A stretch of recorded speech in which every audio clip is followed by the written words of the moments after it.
I'm not posting this for sympathy or absolution. I don't even know why I'm posting it at all, except that some nights get too quiet, and the quiet brings back memories I've spent years trying to drown out. My name's William. That's not my real name, obviously, but it's close enough for a story that doesn't want to stay buried anymore. I've done a lot of illegal things in my life. Scams. Smuggling. Deals that lived in the gray area where you can still pretend you're not a bad person if you squint hard enough. Most of them fade when I sleep. This one doesn't. Illegal arms sales are one deal that left me unable to sleep soundly. At the time, I didn't think of it as arms sales. That's something you see on the news, with grainy footage and officials shaking their heads. To me, it was logistics. Moving items from point A to point B.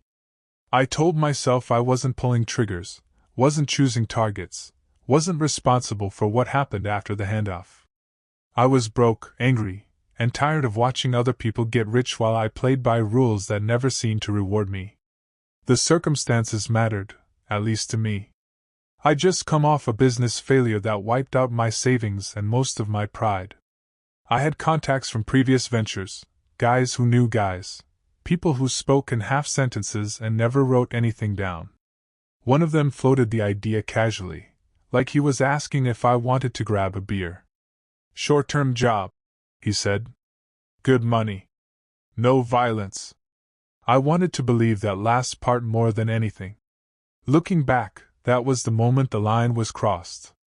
Not when the deal happened. Not when money changed hands. Right there, when I chose to stop asking questions because the answers might have forced me to walk away. If you're reading this and thinking, I'd never do something like that, I used to think the same. That's kind of the point of telling this story. I didn't say yes right away.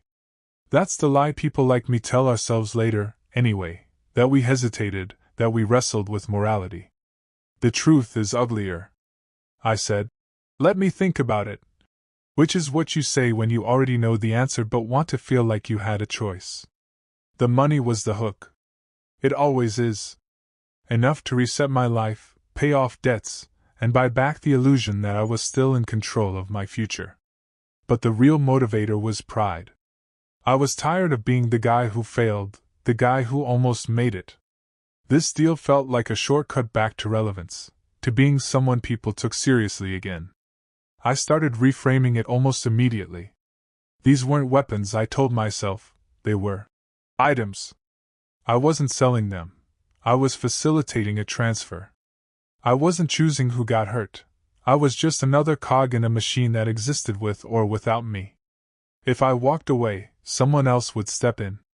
That line of thinking is seductive because it lets you feel both necessary and innocent at the same time.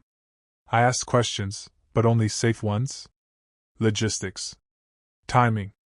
Who I'd be dealing with directly. I didn't ask where the stuff would end up, or who might be on the wrong side of it later. Every unanswered question felt like a door I intentionally didn't open. What scared me most, and should have stopped me, was how normal it all felt. No dramatic threats. No shadowy warehouse monologues. Just calm voices, matter-of-fact planning, like we were organizing a furniture delivery. That mundanity stripped away the drama and left me with something worse, clarity. This wasn't chaos. It was business. And business, I told myself, is something I understand. Once I'd mentally crossed the line, preparation became my way of staying calm. Planning makes everything feel manageable, even things that shouldn't be. Especially things that shouldn't be. I treated the whole thing like a project. Timelines. Contingencies. Points of failure. If I focused hard enough on the how, I didn't have to think about the why. That was the trick. Keep my brain busy so my conscience didn't get airtime. The deal itself was simple on paper. I wasn't sourcing the weapons or buying them outright. My role was transport and coordination, making sure a shipment moved through a specific corridor without drawing attention. No names, no phones tied to identities, no repeated routes. Everything temporary. Everything deniable. I bought a burner phone and practiced using it like it was second nature. No hesitation, no filler words. I memorized numbers instead of saving them. I paid cash for everything: gas, food, supplies, always at different places, never on a predictable schedule. Paranoia crept in early, and instead of questioning it, I embraced it. Paranoia felt like professionalism. I even rehearsed conversations out loud when I was alone. What I'd say if questioned. How I'd sound bored, irritated, like someone inconvenienced by bureaucracy rather than someone hiding something. I practiced looking annoyed in the mirror. It sounds ridiculous, but annoyance reads as normal. Fear doesn't. At night, though, the cracks showed. I'd lie in bed running through worst-case scenarios on a loop, getting stopped, someone flipping, the deal going sideways. Every time my heart rate spiked, I told myself that fear meant I was being careful. That nerves were a good sign. What I didn't admit was that part of me was enjoying it. The secrecy. The precision.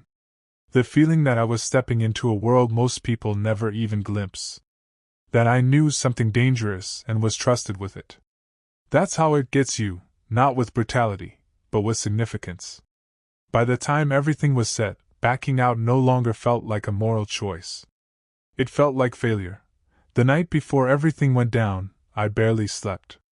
Not because I was panicking, surprisingly, I was calm, but because my mind wouldn't stop replaying the plan, over and over, like a song stuck on repeat. Every turn. Every stop. Every handoff. I kept checking my phone even though I knew there wouldn't be any messages. Silence was part of the design. I laid out my clothes carefully, neutral and forgettable. Nothing new. Nothing distinctive. I wanted to look like a man who could disappear into a crowd 5 minutes after being seen. I shaved, trimmed my nails, took a longer shower than usual. Control shows up in strange places when you're about to lose it elsewhere. At some point around 3 a.m., the weight of it finally pressed down on me. Not guilt, exactly, more like gravity. The realization that once morning came, there was no undo button. No. Just kidding. Whatever happened next would belong to me forever. I thought about walking away. That thought lasted maybe 10 seconds. Then I rolled over, set my alarm, and committed myself to seeing it through. The morning of the deal felt unreal, like I was moving through someone else's life. Muscle memory took over. Shower, coffee, keys, out the door. I remember noticing how normal everything looked. People walking dogs, a kid waiting for the school bus. It irritated me, how indifferent the world was to what I was about to do. The first leg of the drive was quiet. Too quiet. I kept the radio off, partly to stay alert, partly because music felt disrespectful somehow. Every passing car looked suspicious. Every slowdown made my pulse jump. I kept reminding myself that I wasn't doing anything illegal yet. That this was still just driving. When I reached the first checkpoint, a nondescript rest stop, I sat in the car longer than necessary, hands on the wheel, breathing slowly. This was the moment I could still turn around. No explanations needed. Just leave. Instead, I stepped out of the car. That simple action, opening a door, placing my feet on the pavement, felt heavier than signing any contract. Once I made contact, once faces were seen and signals exchanged, there would be no erasing myself from the story. And I knew it. The meet itself was brief, which somehow made it worse. No dramatic greetings, no tough guy posturing. Just a nod, a quick scan of my face, and a look at the car. The kind of efficiency you only get when people have done this before and expect to do it again. I remember thinking that scared me more than aggression ever could. I didn't touch the cargo at first. That was intentional. I told myself it was about procedure, but really I was delaying the moment when the abstract turned physical. Once I acknowledged what I was moving, I couldn't pretend it was just a favor or a favor with money attached. There was a small hiccup. One of the guys said the timing had changed. Not by much, but enough to rattle me. A delay means exposure. Exposure means variables. My mouth went dry, and I had to force myself to speak evenly, like this was mildly annoying instead of terrifying. They watched me closely. Not threateningly. Evaluating. That's when it hit me. I wasn't the danger here. I was the risk. Once I pulled back onto the road, the weight settled in for real. The car felt different, heavier, like it knew what it was carrying even if no one else did. Every bump in the asphalt made me flinch. I turned the radio on this time, low volume, just to remind myself I was still part of the normal world. I stuck to the route exactly as planned. No shortcuts. No improvisation. I drove the speed limit like my life depended on it, which, in a way, it did. I caught my reflection in the rearview mirror and barely recognized myself, jaw clenched, eyes locked forward, blinking less than normal.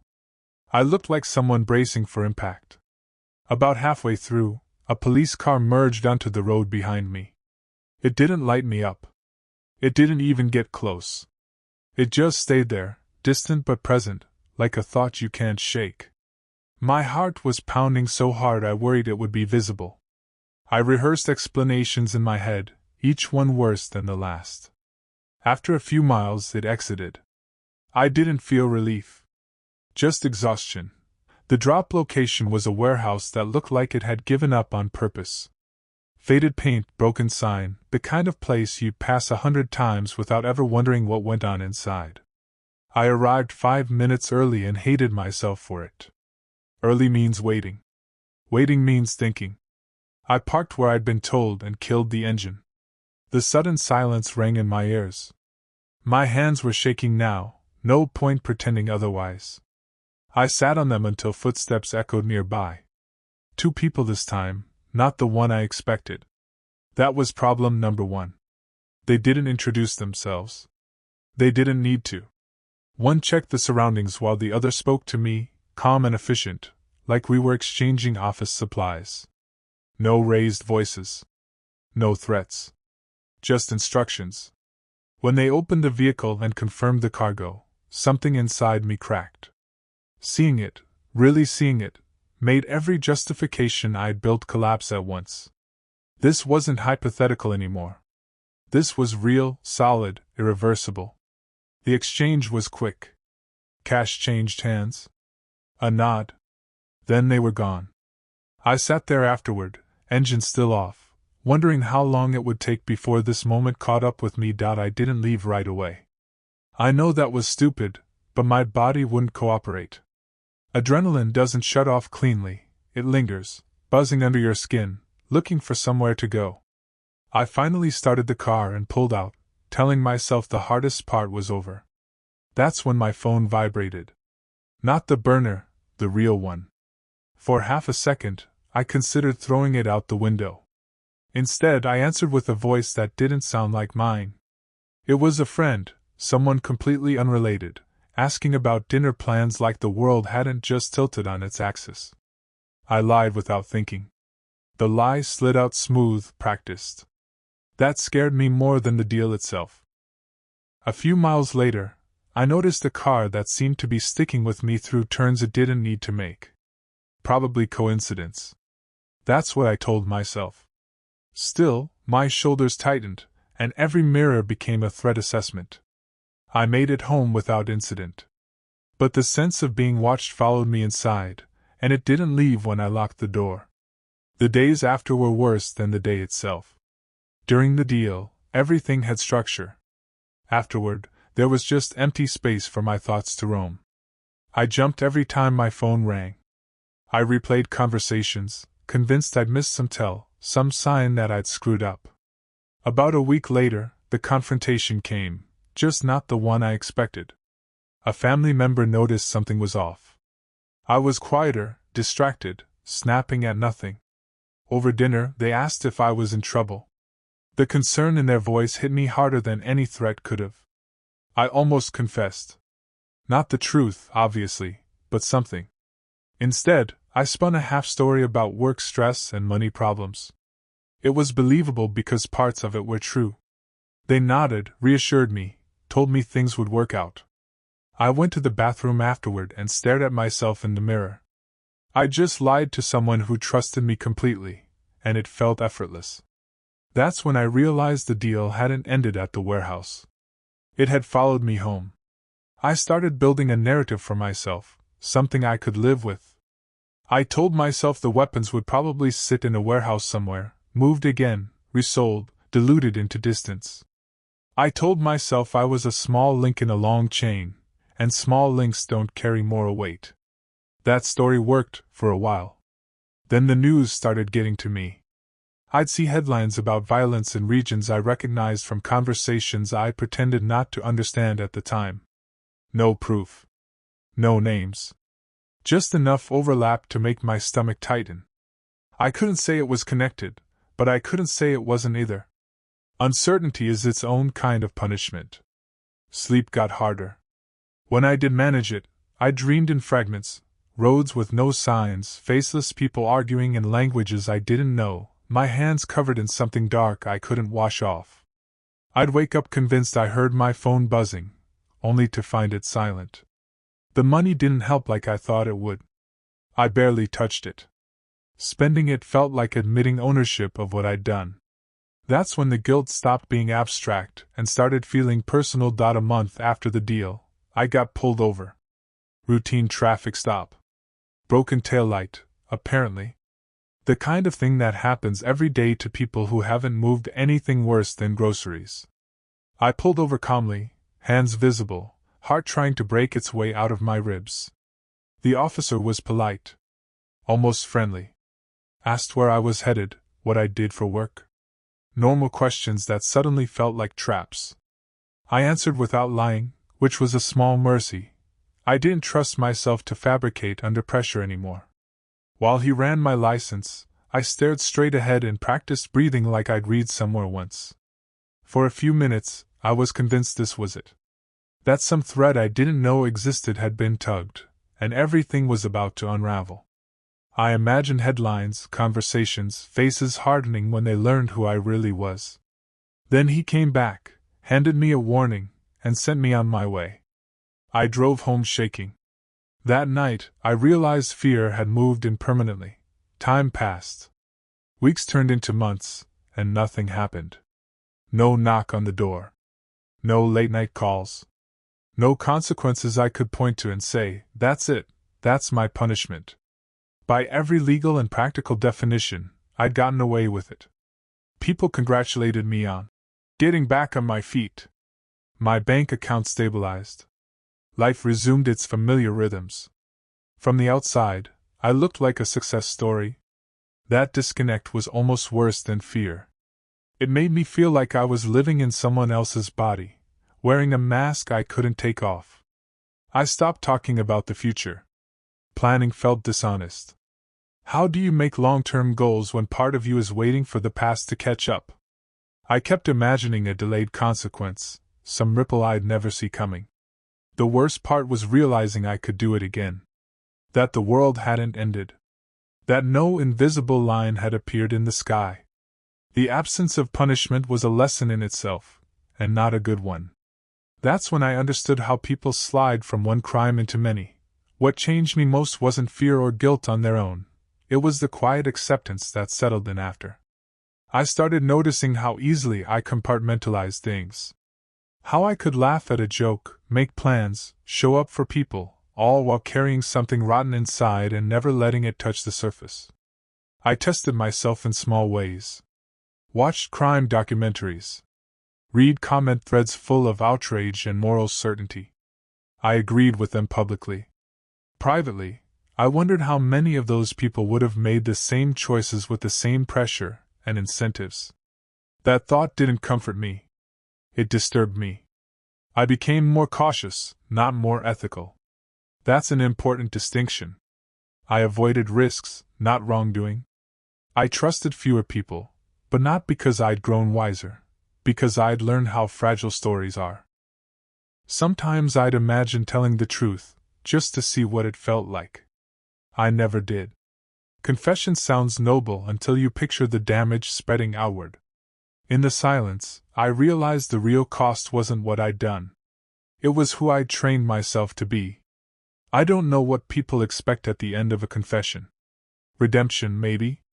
A twist where I say I turned myself in or found peace. I didn't. I lived. That's the uncomfortable truth. I wasn't caught, and nothing dramatic balanced the scales. What I learned is simpler and worse. You don't need handcuffs for a crime to mark you. Some choices rearrange you internally, quietly, so gradually you don't notice until you try to sleep and can't remember the last time you did without replaying something you wish you'd never touched. If you're reading this because you're tempted, because someone framed it as just logistics, easy money, no real harm, walk away. Not because you'll definitely get caught, but because you might not. And living with that knowledge changes how you see yourself in ways no payout can fix. I tell myself this story isn't a warning sign, just a record. But if it stops even one person from making the same rationalizations I did, maybe it earns its space on the internet. Some deals don't end when the money clears.